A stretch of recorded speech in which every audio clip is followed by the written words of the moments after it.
Hello and welcome to our continuing conversation of teaching across differences. As you know, school reform in the 21st century is primarily about quality teaching across differences, all the differences that our kids bring to us in the classroom, whether it be culture, race, religion, family background, sexual orientation, gender, all the differences that kids bring into the classroom, including learning styles, which make a huge difference in terms of how kids receive and how they respond to the teaching that we're doing in our classroom. So we're going to look at that whole topic today, and we're going to look at it through the lens of culturally responsive teaching. Now, some of you have had a chance to already review the definitions of culturally responsive teaching and cultural competence, but I want to review those just briefly before we go into the 7 principles of culturally responsive teaching. Now, the definition of cultural competence that you've probably already gone over as a faculty is on the first page of your packet: the will and the ability to form effective and authentic relationships across differences. This is a huge issue in our classrooms today in terms of both the will to connect with kids across differences, the ability to do that, the forming of those authentic relationships with our students across their differences that then make a difference in their classroom. What I say repeatedly in my workshops is that differences make a difference in teaching. They don't have to get in the way, but if we're not paying attention to them, it's more likely they will get in the way. So cultural competence is about our will, our ability to connect with our kids across differences.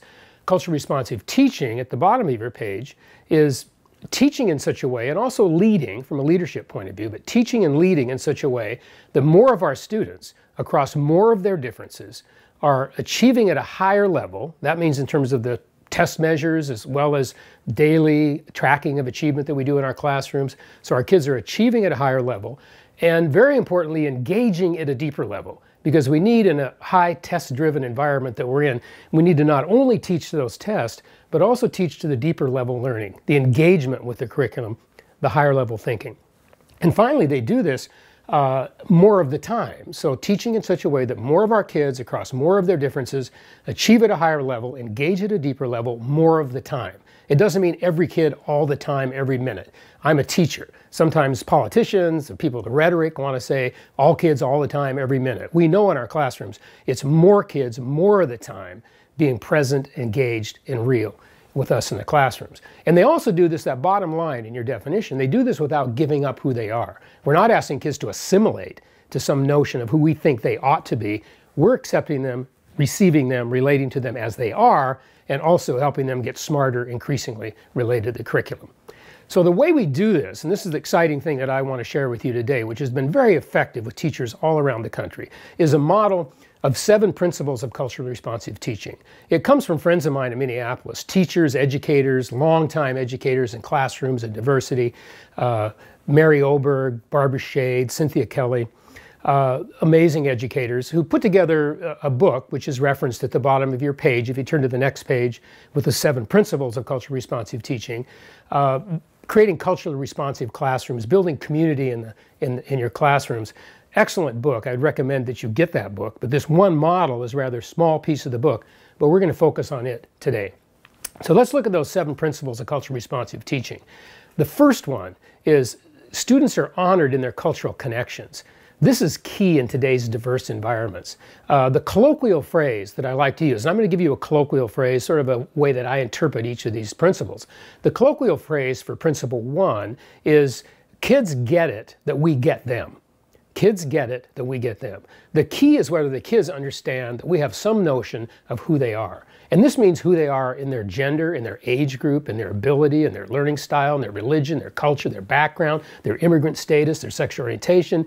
It means who kids are. It doesn't necessarily mean what we normally think of as multicultural education. That's a key part of principle 1, is including content, including examples, stories, people that relate to the different cultures of kids in your classroom, as well as other cultures. So part of it is that content inclusion piece, but the more important one in my mind is that the student understands that the teacher, if I'm teaching a student, that Mr. Howard has some sense of who this student is. An example of this would be a Latino gay student from Denver that I met at a national conference who was giving a presentation with some other students. And he said, I have 3 types of teachers when I go into my 11th grade classroom. He was a junior in high school. And he said, as a gay student, and he's a very out gay student. He's not in the closet. He's very present with his gayness in his life and his presentation of himself. He says, I come into some classrooms and I can tell teachers are afraid of me, they don't like me, and they wish I wasn't there. He says, I get that. On the other hand, I go into some other teachers' classroom and they're working very hard at acting as if they get me, understand me, like me, but I also get it that they're not really comfortable with that. And the third type of teacher, this is I think what we're talking about here, he says, I go into their classroom and it's not an issue. I'm just me. I get to be me. They're comfortable with me. It's not an issue. We can talk about sexual orientation, but they don't overdo it. They're not kind of coming on too strong in terms of how they understand me. They're just there. It's real. So that's one example of getting kids in terms of who they really are. In my wife's classroom, second grade teaching, her mantra throughout her teaching career was to create culture-safe classroom for her students. So her students felt safe bringing their culture. She would do this through the lens of talking about cultures that weren't related to the kids in her classroom. So other cultures, different cultures. She did it through the food she ate, and the kids saw her eating her lunch. She did it through her clothing that she wore. So she presented herself as a person who likes culture, understands differences, and accepts them. So this is the first principle, that kids feel honored, recognized, and seen in their cultural connections. Now let's move on to the second principle, which is teachers are personally, culturally inviting. So this is the sense that, in the colloquial phrase that I use for this one is that kids get it that we like them. Whereas the first one, kids get it that we understand them, we sort of get who they are culturally.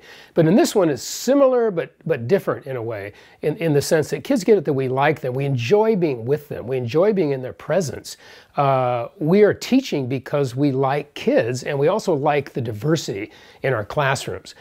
This is a very important principle, particularly in terms of kids who perhaps feel uncomfortable in school settings, maybe haven't been so successful in school settings, or their family background would lend them to have some questions or concern about whether the school setting is related to them. Even if the whole culture of the school is not that welcoming, if students have one teacher in that building, which is you, and think about how this is happening in your classrooms, because as we go through the 7 principles, I want you to be thinking, how is this real for me? How am I manifesting this principle? And I'm hoping that about 80% of what I'm talking about here, you can say is affirmation for what you're already doing. And I also hope about 20% is a bit of a challenge. I think all of us have our challenge areas. But in this principle, students feel that, teachers personally, culturally inviting. One of the stories that comes to mind is elementary classroom I went into, and usually elementary teachers are really good at this one, very focused on the students and that welcoming, safe environment. But in this one, it was a tone of voice issue. As an adult observing a kindergarten classroom, I actually felt afraid. I felt like teacher's voice was communicating sort of anger and discomfort and not really liking kids. And that is not what I normally see in elementary schools. Normally I see teachers with a soft tone of voice or a very engaging tone of voice and welcoming. But in this case, I just walked in the room and I heard the teacher say, "Sit down and shut up." And I thought, whoa. I thought, wow, I don't really feel safe here. The kids seem to be managing okay. Maybe they had worked out a way of doing this. But that's one example of how tone of voice can get in the way. An example from the high school level of how this principle is manifested comes from a friend of mine teaching out near Seattle. And he was teaching 11th grade English, had been teaching for 10 to 15 years at the time. And he said, "Gary, when I really got this principle was one weekend when one of my students died in a car accident over a weekend. So I lost one of my students. And I realized I didn't really even know the kid. I had 150 kids coming through every day. I'd given him grades. I'd probably spoken to him. I knew his name, but I didn't really know him. And I just started a simple process," he said, this is my friend talking, "that I began on Friday afternoons as the kids left each period of my day, my 6 periods of teaching. I would be by the door, I'd say their name, I'd say, have a good weekend, have a safe weekend, see you Monday, good having you here, handshake, pat on the shoulder, some connection with each student." And it made a profound difference in his classroom. He told me that the students started expecting him to do this. And if he forgot on a Friday and was not at the door, these 17, 18-year-old kids would say, Mr. Denman, get by the door, get by the door, it's Friday." And so this need to be connected with, to be seen, to be welcomed in a personal way, not just in terms of your culture and your ethnicity and your difference, but in terms of your humanness in that classroom. So that's the understanding of